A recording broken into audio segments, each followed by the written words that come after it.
हरे कृष्ण।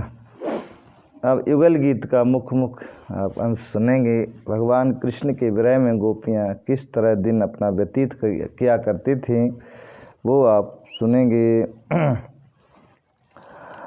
गोपियाँ कहती, अरे सखी, आपने ब्रज प्रेमी जनों को प्रेम वितरण करने वाले तथा द्वेष करने वालों को मोक्ष दे देने वाले भगवान श्याम सुंदर नटनागर जब अपने बाएं कपोलों की बाएं बाएं की ओर लटका देते और अपनी बाहें नचाते हुए बांसुरी को अधरों पर लगाते तथा अपने सुकुमार उंगलियों पर उनके छेदों पर फिराते हुए मधुर तान छेड़ते हैं, उस समय सिद्ध पत्नियां आकाश में अपने पति सिद्ध गणों के साथ विमानों पर चढ़कर आ जाती और उस तान को सुनकर अत्यंत ही विस्मित हो जाती।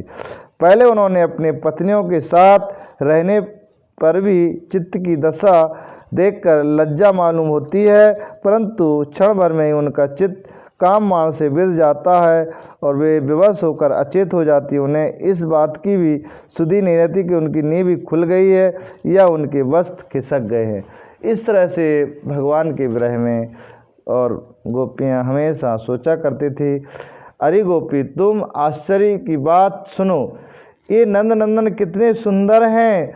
जब वे हंसते हैं तब हास्य रेखाएं हार का रूप धारण कर लेती हैं, शुभ मोती सी चमकने लगती हैं। अरे वीर, उनके वक्षस्थल लहराते हुए हार में हास्य की किरणें चमकने लगती हैं। उनके वक्षस्थल पर जो श्रीवस्त्र सुनहरी रेखा है वह ऐसी जान पड़ती है मानो श्याम मेघ बिजली हो ही स्थिर रूप से बैठ गई हो। इस तरह से मेघ जैसे बिजली चमकती है, ऐसी चमक उनकी वो रेखा कि हमेशा चमकती रहती। वे जब दुखी जनों का सुख देने के लिए बिहारियों के मृतक शरीर में प्राणों का संचार करने के लिए बांसुरी बजाते हैं।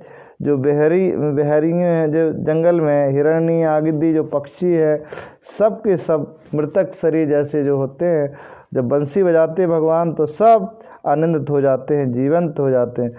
तब ब्रज के झुंड बैल गोएं तथा हरिण उनके पास दौड़े आते हैं। जो गाय बछड़े हिरण हैं, सब के सब भगवान की बांसुरी सुन के दौड़ के आते हैं और भगवान को चारों ओर से घेर के उनकी बांसुरी की धुन सुनते हैं। केवल आते ही नहीं सकी, दांतों से चबाए और घास का ग्रास उनके मुंह में ज्यों का त्यों पड़ा रहता है, उसको न उगल पाते हैं न निगल सकते हैं, इतना भगवान के प्रेम में डूब जाती हैं। दोनों कान खड़े करके इस प्रकार स्थिर भाव से खड़े हो जाते मानो सो गए हों। केवल पर लिखे हुए चित्र जिस तरह से होते ना, उस तरह से लगते जैसे खड़े के खड़े चित्त खड़े हुए हों। इस तरह से भगवान की बांसुरी सुन के स्तब्ध रह जाती गोपी। कहती हैं उनके लिए उनकी ऐसी दशा होना स्वाभाविक क्यों ना, यह बांसुरी की तान उनके चित्त को चुरा लेती है। हे सखी, जब ये नंद नंदन लाल अपने सिर पर मोर पंख मुकुट धारण कर लेते हैं, वरिहा पीड़म नटवरवपु कर्णियो कर्णकारम बिभ्रतवासा कनकविशं जयंतीं चमालां रन्नान वेणुर्सुधरदया पूरयन् गोपवृन्दये वृंदारण्यम सुपदरमणं प्राविशत गीत कीर्ति। जिस तरह से भगवान वृंदावन से वृंदावन में रमण करते हैं जंगल में, और एक कान फूल को उसके इस कान में उस कान में, इस तरह से जब गोपियाँ और सब ग्वाल बाल देख के आनंदित होते हैं तो बहुत प्रसन्न होते हैं। उसी तरह से यहाँ जंगल में गोपियाँ पक्षियों की दशा के विषय में वर्णन करती हैं कि कितने आनंदित भगवान को देख के सारे पशु पक्षी हो रहे हैं।